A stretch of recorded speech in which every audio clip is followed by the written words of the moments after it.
Akıllı teknolojilere hoş geldiniz. Şu ana kadar WhatsApp, Telegram veya Signal gibi birçok sohbet ve mesajlaşma uygulamasının bilinmeyen özelliklerini paylaşmıştım. Ama Apple ekosisteminin önemli parçalarından yerleşik mesajlaşma uygulaması iMessage'da da bir sürü bilmediğim özelliği keşfedince hemen sizlerle de paylaşmak istedim. Dolayısıyla bu hafta gizli efektlerden oyunlara, el yazısından değişik fon seçeneklerine kadar birçok az bilinen özelliği sizler için bir araya getirdim.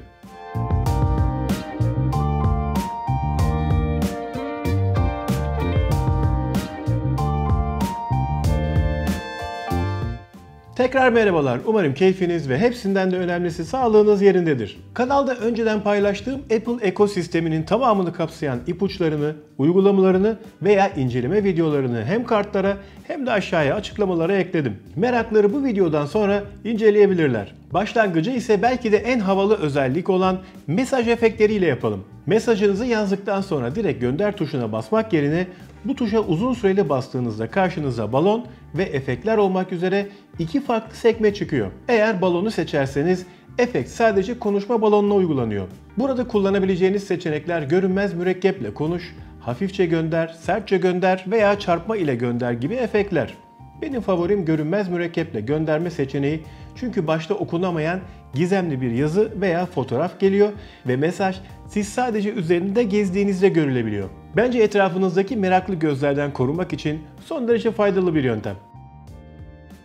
İkinci sekme olan ekrana girdiğinizde ise bu sefer komple ekranı kaplayan diğer efekt seçenekleriyle karşılaşıyorsunuz. Yankı, spot ışığı, balonlar, konfeti, kırmızı kalp, lazer gösterisi, havai fişek veya kutlama efekti gibi zengin sayılacak seçenekler ses bile içeriyor. İşin bir başka güzel yanı ise efektler yazılı mesajların yanında paylaştığımız fotoğraflarla da kullanılabiliyor. Normal şartlarda bu kategorideki favorim kesinlikle lazer efekti olurdu ama fotoğraflara da görünmezlik efektinin eklenebilmesi bence çok süper bir özellik. Sizler de favorinizi yorumlardan belirtebilirseniz çok sevinirim. Mesaj çubuğunun altında bulunan Digital Touch'ın da sadece parmakla mesaj yazma işine yaradığını düşünürdüm ama bundan ötesi de varmış. Öncelikle benim gibi kalın parmaklara sahipseniz bir kere pencereyi yukarıya sürükleyerek bu alanı büyütün. Sonra da evet, başta söylediğim gibi parmakla şekiller çizip hareketli GIF olarak gönderebiliyorsunuz. Ama parmağınızı tek sefer dokundurarak farklı renklere sahip daireler, çift parmakla basarsanız da öpücükler gönderebiliyorsunuz. Atan kalp göndermek için iki parmağınızı uzun süre basabilir, kırılan kalp içinde basılı tutarken aşağıya doğru sürükleyebilirsiniz. 3 parmağınızı da basılı tutarsanız bu durumda alev topu yaratıp gönderebiliyorsunuz. Gördüğünüz gibi özellikle kırık kalp efekti bence birçok yerde kullanabileceğiniz bir özellik olmuş. Kırık kalp demişken şurada gördüğünüz abonelerden gelen izlenme sürelerini artık desteklerinizle beraber tek hanelerden kurtaralım lütfen, olmaz mı? Tek yapmanız gereken 2 saniyeliğine abone ol düğmesine basmak, o kadar. Şimdiden teşekkürler. Yazılı mesajlarınızı daha klas bir şekilde el yazısıyla göndermek isterseniz bu durumda önce ekranı yatay konuma çevirmeniz gerekiyor. Sonra da aşağıdaki ters A harfine benzeyen simgeye bastığınızda çıkan ekrandan el yazınızı kullanarak harika mesajlar gönderebilir veya aşağıda içerisinde Türkçe, İngilizce ve hatta Almanca gibi dillerde hazırlanmış seçeneklerden birini kullanabilirsiniz. Eğer Apple'ın kendi fontlarının haricinde daha dikkat çekici seçenekler kullanmak isterseniz de bunun için herhangi bir web tarayıcısından Lingogem web sitesine gidebilirsiniz. Ana sayfadaki kutu içerisine metninizi yazdıktan sonra çıkan seçeneklerden istediğinizi kopyalayıp iMessage'in mesajlaşma çubuğuna yapıştırarak da gönderebilirsiniz. Seçeneklerde görebileceğiniz gibi aralarında hem birbirinden farklı yazı tipleri hem de görsellerle desteklenmiş alternatifler de bulunuyor. Mesajlarınızı daha dikkat çekici hale getirmenin bir başka yolu da başlık ve içeriği birbirinden ayırmak. Bunun için önce ayarlardan iMessage menüsüne girip konu alanını göster sekmesini açmanız gerekiyor. Sonra da tekrar uygulamaya geri döndüğünüzde artık iki farklı alanın bulunduğunu göreceksiniz. Konu bölümüne yazdığınız içerik kalın punto ile kendisini aşağıdaki metinlerden ayrıştırarak daha fazla dikkat çekecek. Böylelikle karşı tarafın dikkatini çekmeniz gereken özel içeriklerinizi bu şekilde gönderebilirsiniz. Gün içerisinde cep telefonlarımıza alakalı alakasız bir sürü mesaj gelebiliyor ve bu yüzden arada önemli mesajları da kaçırabiliyoruz. Mesaj kutumuzu daha düzenli hale getirmek için ayarlar, iMessage menüsüne girip bilinmeyenleri filtrele sekmesini açabilirsiniz. Böylelikle artık kişiler listenizde bulunmayan mesajlar ayrı bir sekmeye taşınarak bu bölümde kalabalık yapmayacaklar.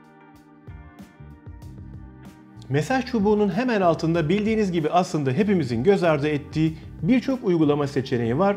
Çünkü başta heyecanlandıracak bir alternatif olduğunu fark etmemiştim. Özellikle App Store simgesinin sadece uygulama paylaşmaya yaradığını düşünürdüm. Ama içerisine girip de incelediğimde aslında burada iMessage uygulamasına özel olarak geliştirilmiş birçok uygulamanın olduğunu fark ettim. Seçenekler arasında oyunlar, çıkartmalar veya özel semboller gibi birçok alternatifler bulunuyor.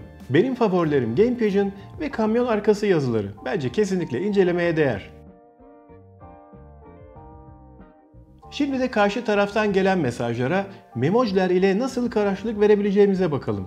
Sohbet akışı devam ederken memoji gönderebileceğinizi zaten biliyordunuz ama önceden yazılmış mesajlara da ayrıca ifadeler eklemek isterseniz bunun için herhangi bir memoji ifadesine basılı tuttuktan sonra istediğiniz mesajın üzerine sürüklemeniz gerekiyor. Bu arada aynı işlem emojilerle yapılamıyor. Yapıştırma işlemi sırasında diğer parmağınızla memojiyi de büyütüp küçültebilmeniz mümkün.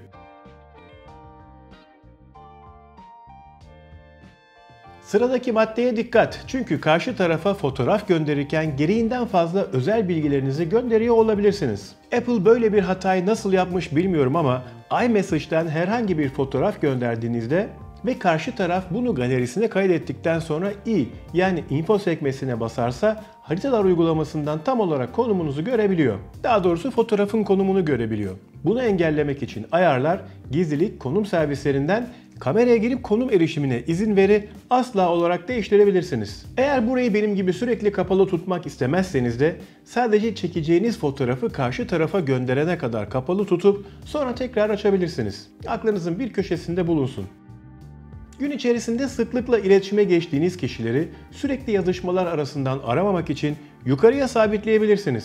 Bunun için istediğiniz yazışmayı sağa sürükleyip sarı iğne simgesine dokunabilir veya yazışmaya basılı tutup sürükleyerek üst alana da taşıyabilirsiniz. Tekrar eski yerine geri almak isterseniz de iğneye uzun süre basılı tutup iğneyi kaldır diyebilir veya aşağıya sürükleyip de bırakabilirsiniz. Son olarak eğer gönderdiğiniz fotoğrafların internet paketinizi sömürmesini istemezseniz bu durumda ayarlardan yine iMessage menüsüne girip buradan da en alttaki seçenek olan düşük kalite görüntü modunu aktif hale getirebilirsiniz. Böylelikle artık mesajlardan göndereceğiniz fotoğraflar orijinal kalitesinde olmayacağından daha az veri kullanmanızı sağlayacaktır. Evet, bence iPhone'lardaki yerleşik mesaj uygulamasından bu kadar çok özellik çıkması oldukça çarpıcı. Sizlerin bildiği farklı özellikler varsa da yorumlardan paylaşmayı unutmayın lütfen.